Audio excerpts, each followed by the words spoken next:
torque transmitting capacity of a friction clutch. How much torque can it transmit? Or in order to transmit a certain amount of torque, what should be the size of the friction plate?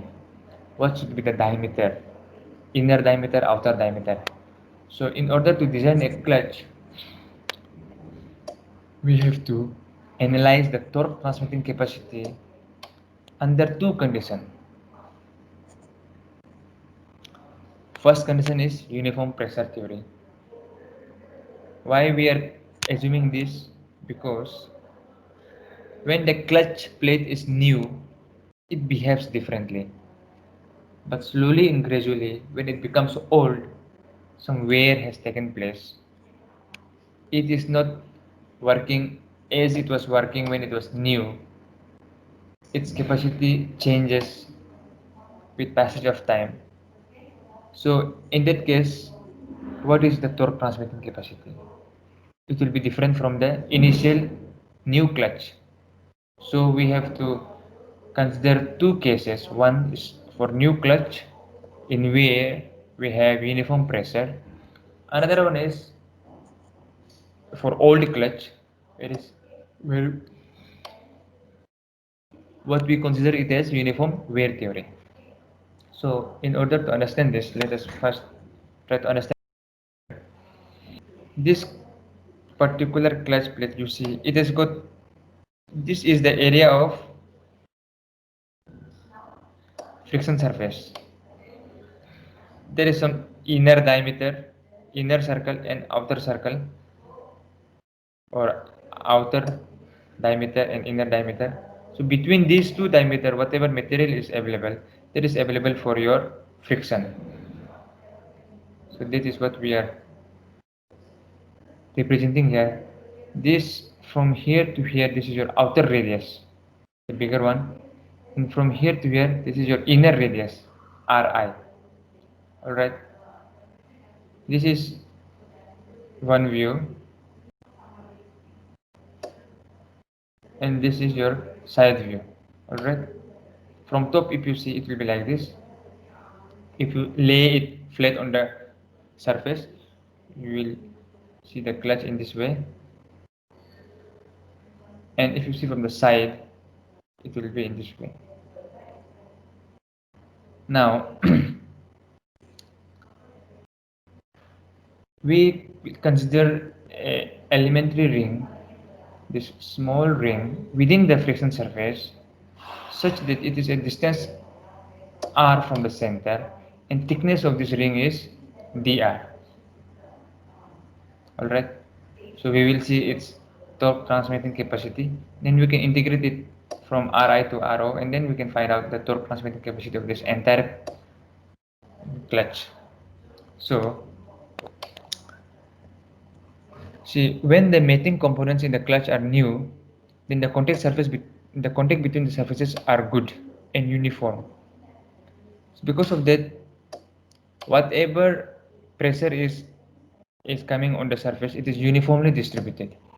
It is pressure intensity is uniformly distributed all over the surface, because the clutch plate is new, all the surfaces are new, it's fresh, so there is no distortion.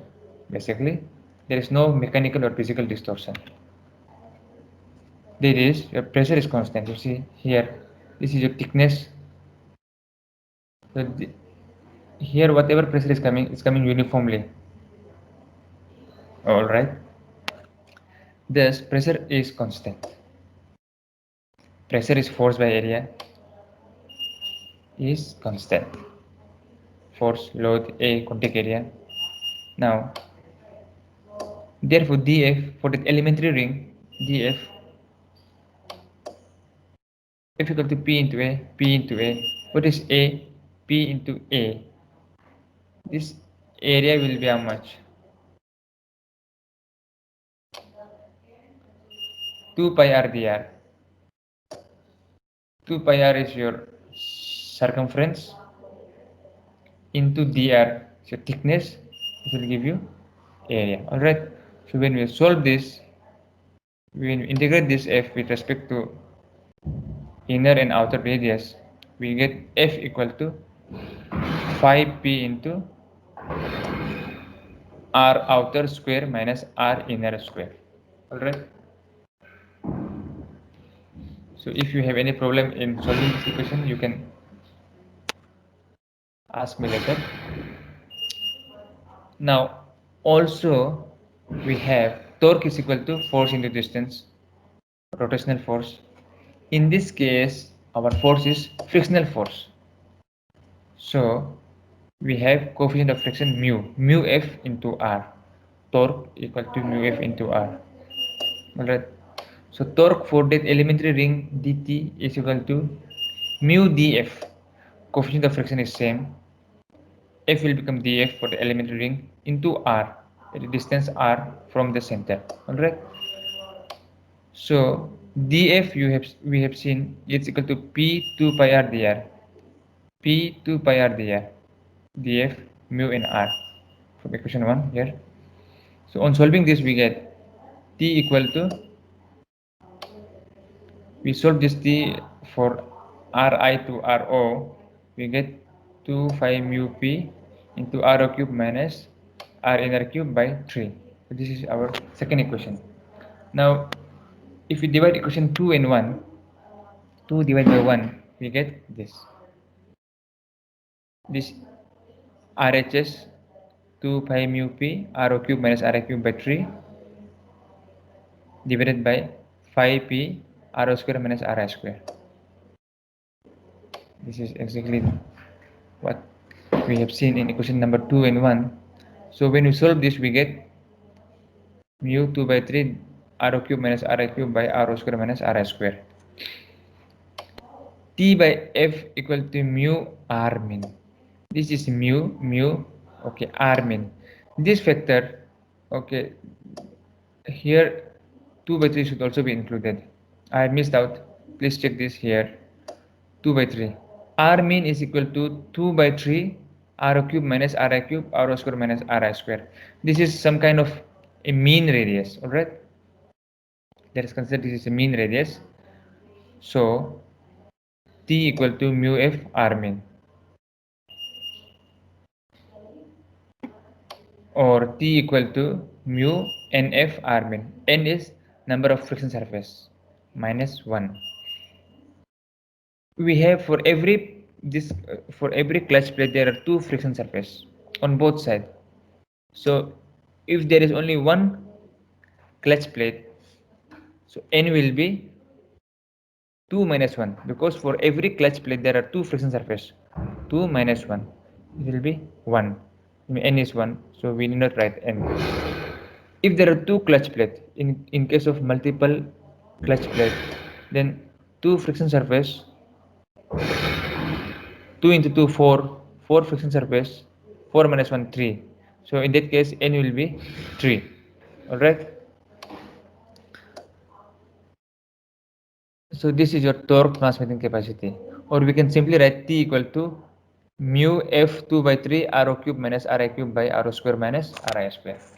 This equation is also very much okay.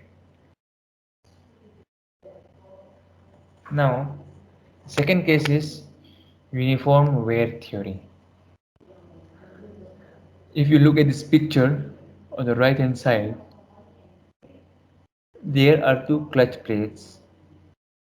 The difference is this is new clutch plate and this is old clutch plate. When you see the new clutch plate, you see this is new. The depressions or the slots are uniformly all over the surface are uniform. On the right hand side, you see this is worn out. These depressions, the slots are not uniform. Here it is worn more, here it is less. It means on the outer side more wearing takes place. In the inner side less wearing takes place. On the outer edges more wear occurs. More wear means pressure will be more in outer edges. Alright. So when a clutch becomes old after a given period of time, the pressure on the friction surface is no more uniform. Also, the velocity is 0 on the center of the clutch and maximum on the outer edges. So in the center, if you see here, it is 0. But as we move outside, its velocity keeps on increasing. See this, when this clutch plate completes one circle, the distance covered by this is how much? 2 pi r, isn't it? The circumference. And here at the center, r is 0. So distance covered by the center of the clutch plate is 0, 2 pi r, 2 pi 0 equal to 0. So more r value, higher will be the distance covered, isn't it? And this is what it means. Thus, the wear is more on the outer edges compared to the inner edges, because more velocity on the outer surface. So because of that, more wear. Due to this, more pressure is exerted on the inner edges than the outer edges. That is, uneven pressure acts over the friction surface. Thus, it is assumed that the rate of wear is proportional to the product of intensity of pressure and velocity of the rubbing surface. That means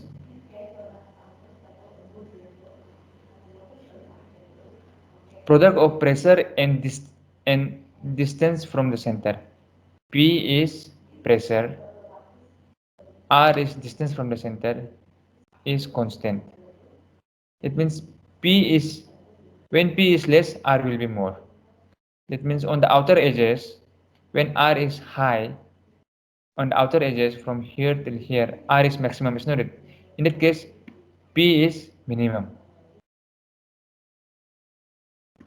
So in the inside edge here, P is maximum and R is minimum. Alright, so that means P into R is always constant. So this is the assumption for uniform wear theory. Alright, the rate of wear is proportional to product of intensity and the product of pressure, intensity and velocity. So just remember, in first case we have seen P is constant for uniform pressure. In second case, uniform wear theory, PR is constant. So with this consideration, let us move ahead. PR equal to constant equal to K, let us assume. Therefore, dF into pressure into area. P is pressure, area 2 pi r dr, area of the elementary ring. Therefore, if you integrate, F is equal to this much, 2 pi r dr P, 2 pi pr Ri into Ro by dr. We have taken this PR outside because PR is equal to K. PR is K and it's constant. So we cannot integrate constant. It's not it. So 2 phi K into Ro minus Ri. This is your equation number 1. Also we have seen torque is equal to mu F into R, frictional force into radius.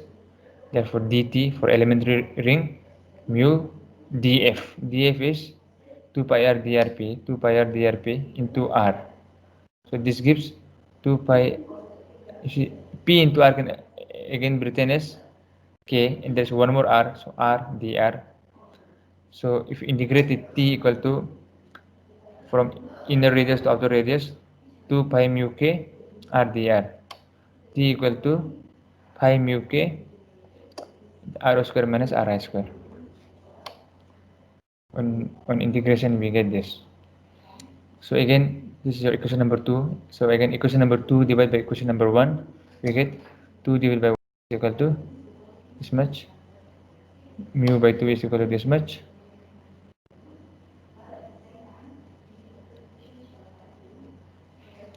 So this is the proper mean. Ro plus Ri by 2. This is the exact mean of radius. So this portion can be directly written as R mean. In the first case, we have seen R mean is equal to 2 by 3 into Ro cube minus Ri cube by Ro square minus Ri square. Alright. But this is not the exact or the proper mean, but in second case we are getting the proper mean. So in this way we can get torque transmitting capacity using both the equations.